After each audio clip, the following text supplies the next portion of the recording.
What's up, guys, and welcome to Smile 2 Review. This is the latest installment in the Smile horror series. The first Smile film I thought was going to suck, honestly. It was just a string of bad horror films that felt a little phoned in, and after watching it, I was thoroughly surprised. It's one of those horror films where you leave the theater feeling changed. Not in a good way. It's so depressing and so f***ing terrifying. And we haven't had a horror film like that in a while, and I appreciate that.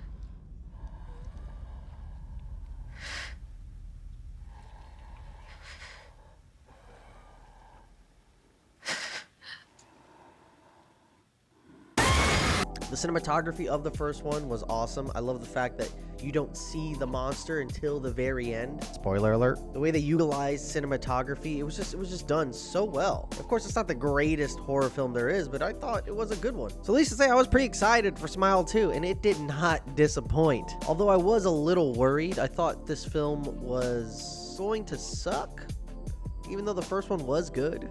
Once you start pumping out sequels for a horror film, it starts to feel like, oh, they just, you know, they just want to get that bag. You know what I'm saying? Money! It felt like it was getting a case of the sequelitis, where they don't know what to do, so let's just do the same thing again. For example, Hangover to Hangover 2. Same shit, just to slap a, different skin on it. It's good, right? No. But this film did not do that. This film gave you a definitive ending to the cliffhanger they gave you at the end of Smile 1. And what they did with the new victim for this film, it felt pretty new and refreshing in a way. Typically with these films, it kind of just jumps victim to victim, where they're just a nameless person that lives in the world and whatever, right? But no, we're following a famous pop star, someone who's in the limelight. And the idea of being surrounded by people who should probably help you just kind of goes away, melts away very fast with this demon. I felt like this horror film took an overused theme of horror and implemented so many other different themes of horror on top of that. It's like, yeah, I'm slowly getting possessed by a demon, but now I'm seeing a guy stand across from me down a dark hallway who's probably going to do not okay things to me. I need to get the fuck out of here. I love the way they use lighting in this film. Everything had like a sort of blue undertone, probably to represent the depression that she was feeling throughout the entire film. And again, just like in Smile 1, utilizing that cinematography for these crazy shots that hit you so fast and freak you the fuck out. Gemma? There was definitely some jump scares, which typically I don't give a for, but in here I thought they did pretty well with them. They definitely got me a few times. I jumped in that theater, dude. And there's something just so creepy about a smile in this context. It's like when they take something that's cute or good-natured, and they make it menacing and terrifying. Why is this kid staring at me, not saying words, and smiling? It was terrifying. And Naomi Scott's performance was fucking on point, dude. For like 90% of this film, she's either screaming, crying, stressed the fuck out. That must have been such an exhausting time on set. I can't imagine. They even had like a dope kind of somewhat callback to Jack Nicholson in The Shining in his face, using his son, Ray Nicholson. He even gives off the same kind of smile that Jack gave us in The Shining. It was so cool. Now, my gripes with the film, I thought it was a little too long. I felt like they could have gotten to certain points of the plot a little faster. It felt like they kind of repeated some of the things. It's like, she gets infected, the demon attacks her, the demon attacks her, the demon attacks her, the demon attacks her, then new plot point. It's like they could have cut out a few of those demon mental abuse attack scenes.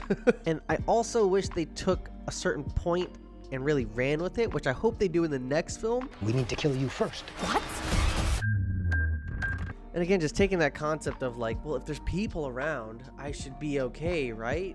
If there's a lot of people around, nothing should happen. And they just flip that entirely on its head with this film. Again, when you see this demon, it's terrifying. I don't even think it has a name. No one. That's another thing that I love about this film. They don't do the typical trope of, oh, let's go to the library. Let's do some research and figure out what this thing is. It was just, I'm confused about what's happening. I don't know how to stop this. That's it. you know? With horror, you need mystery. With horror, you need to let your imagination, you need to let the viewer's imagination make its own monster.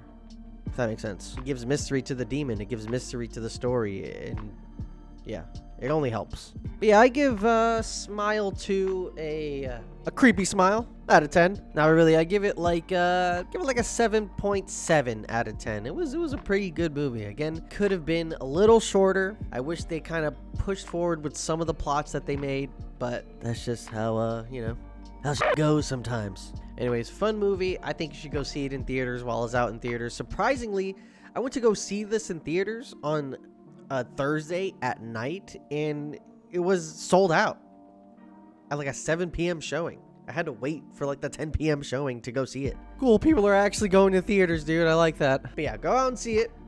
Get scared. And smile and freak out when people smile at you. So take care now, and bye-bye then. Ta-ta!